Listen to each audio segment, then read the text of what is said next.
I'm here a bit earlier than I would have thought, ladies and gentlemen. I just got off the stream. It's deadline day. I'm doing some editing, as you guys can see here with shortcut for other videos. And in comes a bid from Strasbourg that looks like this for Daniel Helgeson. I'm going to run the intro and I'm going to talk to you why I believe we have to take this. And yeah, one of our best players is going to go out the door.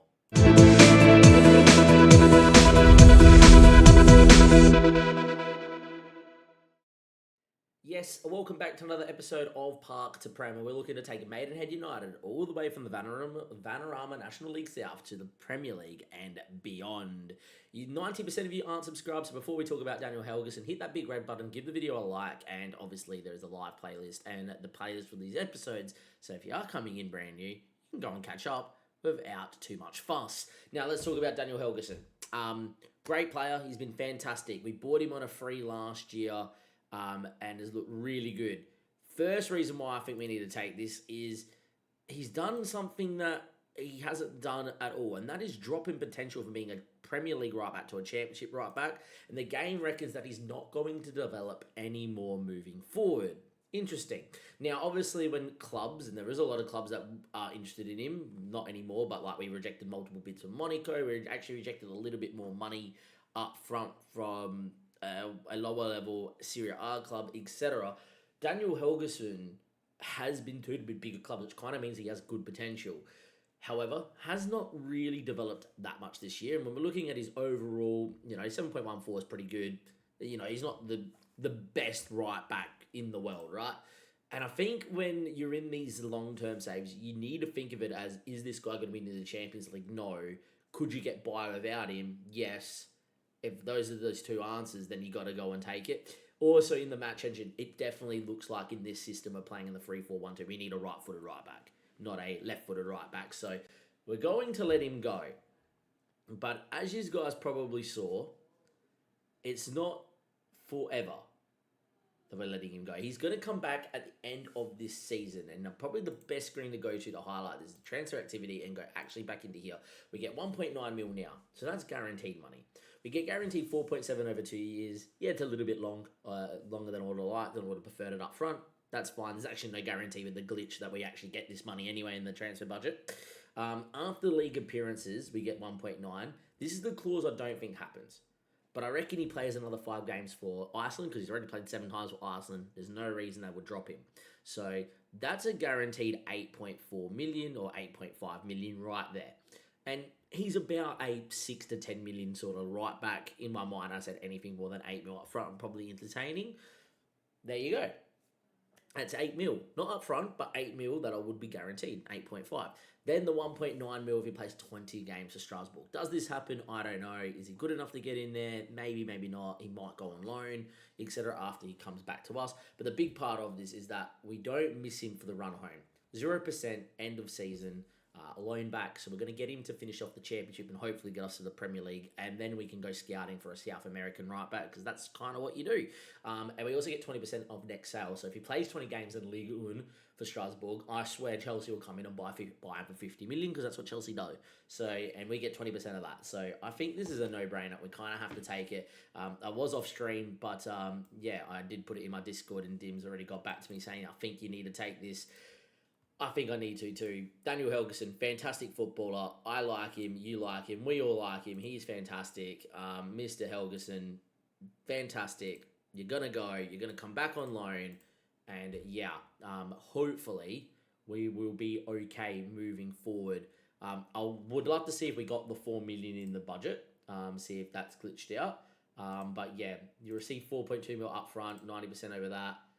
Did we get it in the transfer budget, or did it stay the same? It stayed the same, so it's glitched out again. Our wage budget has freed up, but yeah, we get 0% of the transfer revenue is made available, which actually it shouldn't be. The board just said, well, giving me 4 million, and I had over 20% of revenue. So yeah, I think the game's glitched out a little bit there. Obviously, when we sold Phil Hill, we had over 20%, so I don't know why we didn't get any money. But yeah, no money comes into us here. But in terms of the club, we get back over the 20 mil mark. If we sim forward a day, that will update. Helgeson's left, but he is straight back in on loan for the rest of the season. And yeah, Daniel Helgeson, Unregistered, we're going to have to re-register him in, which is perfectly fine. So we go into here and go to registration. He is back, Mr. Helgeson, wherever you are. Don't see his name. There he is down the bottom. Because he's not, actually tied down to me, we have to register him in as a long-term loan, which is perfectly fine. I have no issues. You have no issues. We should be all okay. Now, in terms of the actual episode, what we're going to give you is we need to find a game in this title race. It's probably a little bit too early out to go, this is the title video. However, if we start winning games and continue to go on a winning run of form, then it might be that we'll give you a couple of games of this run in. As you can see, we are 5 points clear of Forest. They have a game in hand. There is a world where we just continue to win, and so do Forest. We kind of pull away from West Brom and Hull, as we are 9 points clear of West Brom, so 3 games clear in third, and it might be a 2-horse race. And if that's the case, we're probably going to give you 1 or 2 games, and maybe that might be the end of the season. It may not be, but I'll figure that out when we're back on stream. Saying that, Helgeson's gone. He is back for the rest of the season, and then we're going to need to buy a right back next year, and hopefully that is a right back to keep us in the Premier League. While we're editing, we have an important game, so I thought I may as well give YouTube a little bit of a special off-stream live comp. Barely ever happens on the channel, but I thought why not, against West Brom at home. Now, West Brom are in 5th, 56 points, we're on 70. I am saying right now that if I win this game, and with all games played, Forest are only 2 points ahead of us, as you guys can see, 2 points behind us. We are 11 points clear of Hull. If we win this game here against West Brom, I don't think we're finishing lower than 4th, and it's very likely we're not finishing lower than 2nd. In terms of the run home, we actually have Hull coming up in a game, but I'm going to say that for next episode, and that's why I'm giving you West Brom, because next episode I'm going to play Hull, and I've got Preston on the final day, and if you've been keeping up to date with the save, that's going to be quite difficult. So I think Hull, and then a game maybe against Wrexham away, and then Preston if we need it on the final day in order to win the title or make the top 2. But yeah, definitely the goal here with this run in is to give you this West Brom game and then give you a game or a couple of games to end off the season next episode. With that being said, the team is in a little bit of injury clouds, but that's fine since we last met, of course, as well, which obviously was that big Preston 2-1 defeat, 6-4 defeat that we had. We actually did Stoke 1-1. We actually played the narrow 4-1-2-2-2-1 system just to have a bit of fun. We needed a 95th minute equalise after conceding 93rd minute. Doesn't work well for us, works well for the AI. We drew to Forest 0-0 in a pretty big game. To be fair, probably should have given that an episode, but it was so close after Preston that I didn't. The plan was to beat Preston and recap this game, but obviously we were annoyed. Beat Luton 5-2, beat Sheffield 3-1, beat Birmingham 4-1, and beat QPR 2-3. And as you can see, Hans Pulis scoring there and getting a hat-trick as well. And he played pretty well in this game here. Sorry, Mano Puzo played pretty well in this game here. Basically, we have a couple of injuries. So Puzo was playing channel forward to rest Mosquera. Played unreal, kept Mosquera out of the team, and then I played Mosquera last game. He got injured, moved Pozzo out to the right hand side, pull us into centre forward, and Pozzo then went ballistic. So the channel forward doing really well of late.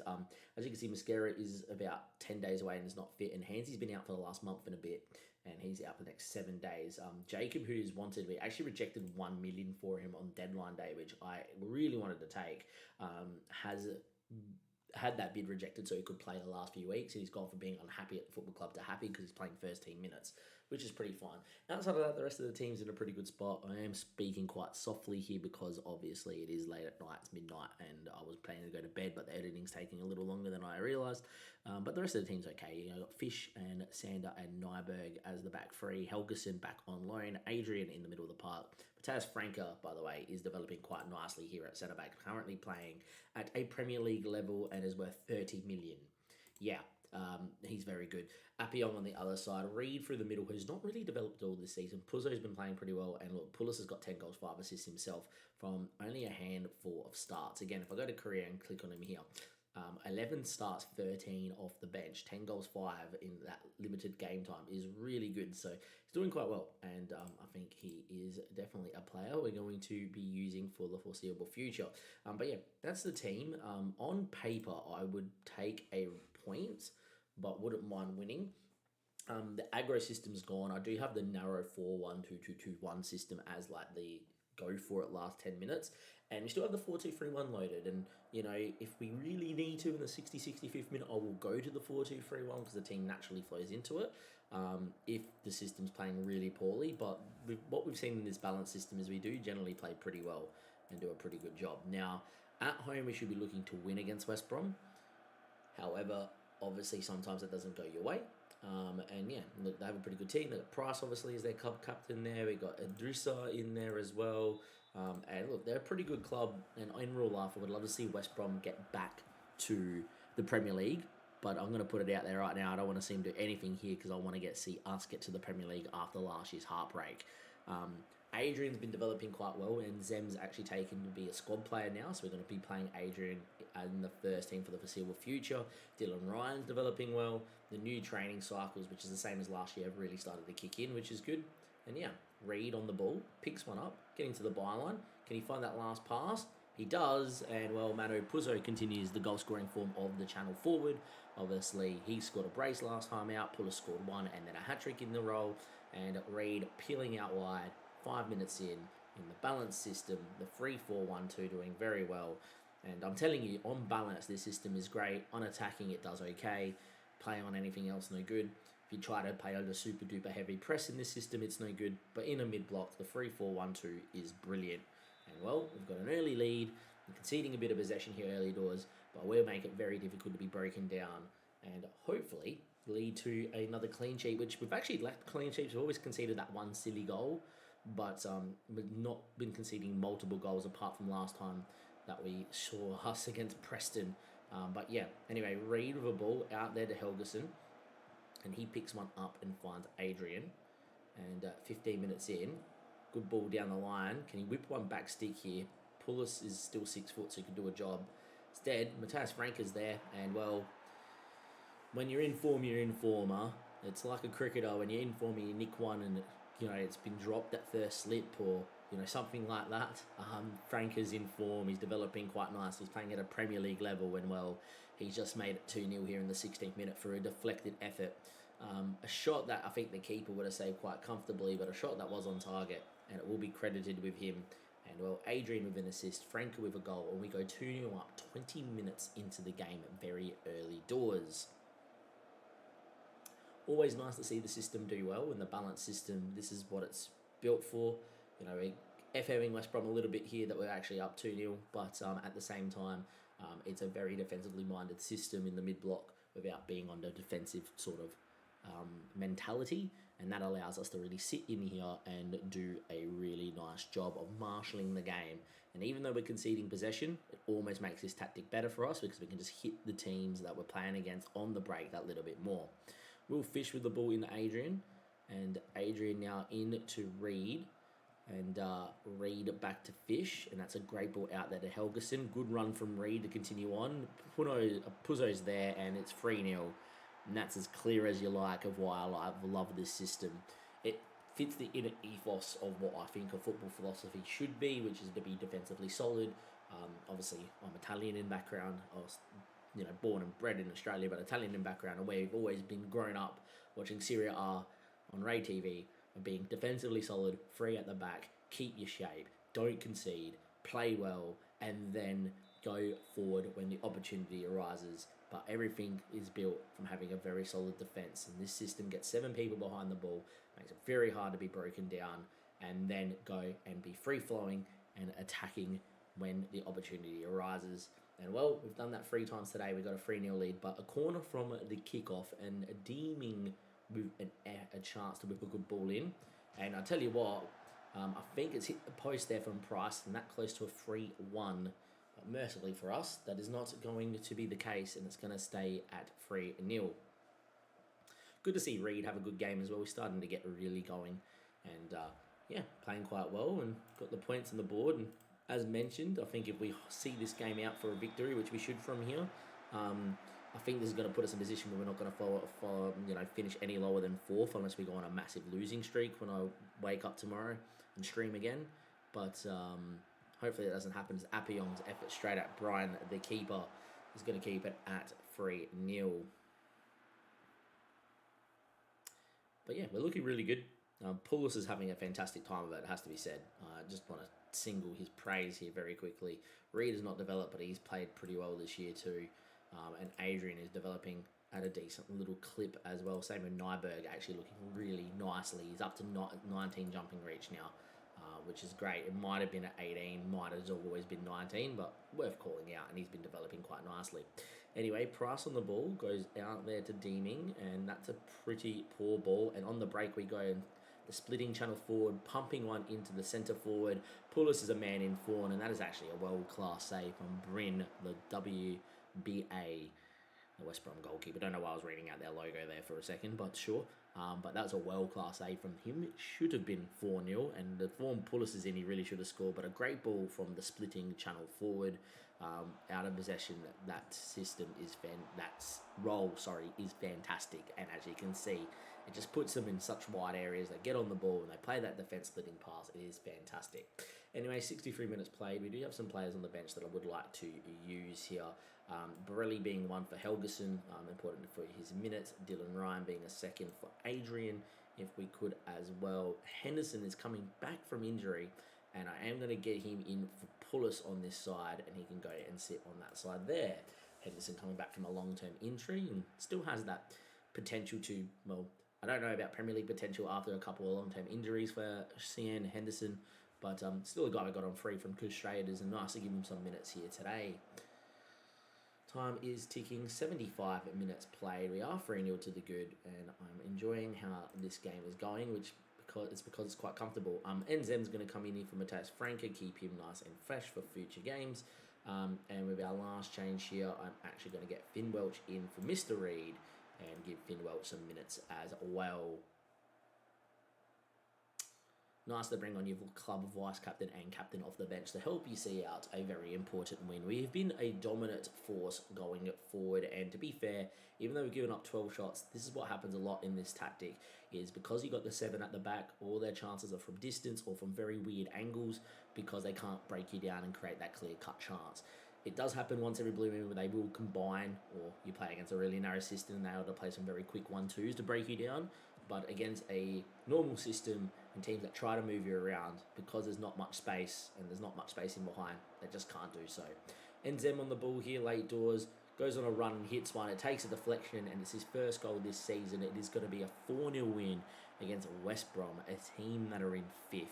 And today signals that we are going to be in a 2-horse title race with Nottingham Forest for this title. I don't see any teams catching us. I don't think they will, and I think with too many points now to be finishing outside of 3rd or maybe even 4th spot, so it's likely going to be the Premier League via 2nd spot automatically, or a title against Forest. As you can see, we did win 4-0. It's a pretty good result. Very happy with that. You can't get much better than what we just witnessed, ladies and gentlemen. That was top tier. Beautiful 3-4-1-2 classical, system football. It was great. Reed with a great game. Boys look good. In terms of how that has left the results, I think Forest have screwed the pooch. They did. They lost to Stoke. That's quite nice. We might have won the title. Too early to say that. But look, if you see Hull on 59 points and we're on 63, and Hull just played and lost to Sheffield. So, yeah, I think this result really says, hey, we're going to the Premier League. We're going as either 1st or 2nd spot. And unless we go on a massive losing streak moving forward, we are going up in 1st or 2nd. Now it's just about, do we win the title? Next episode is going to be that title run home, where I'm going to give you the games that are Hull City, who are in 3rd. And if we are still in this position, we beat Hull, we're likely finishing 2nd or 1st, and that game will signal that we are in the Premier League next year. And then it's likely against Preston on the final day, as Forest are pretty good and will probably likely win most of their games, if not all of them. And I know that at some point we will drop a game against a Wrexham or a Cardiff or something like that before the end.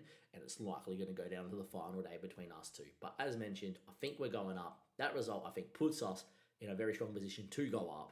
And I'll see you guys next episode to see if we make the Premier League or not. If you have enjoyed this episode, give it a like, do subscribe to the YouTube channel. The playlists are above me, both to the live stream VODs, and that's in chronological order, so you can see all the live streams. 90 to 95% of the games are played on live stream. Like this season, I've played only 4 games off live com. 3 of them was when my partner was here while I was editing, and this one here while I'm editing as well. One of them while having a morning coffee, and didn't even win that game. We drew 0-0 against Coventry. But yeah, live streams are there. Most games are there. And you obviously got the episodes playlist. So if you are new here, you can go and catch up with everything about the Premier journey. With that being said, catch you guys later. Give it a like, subscribe, and goodbye.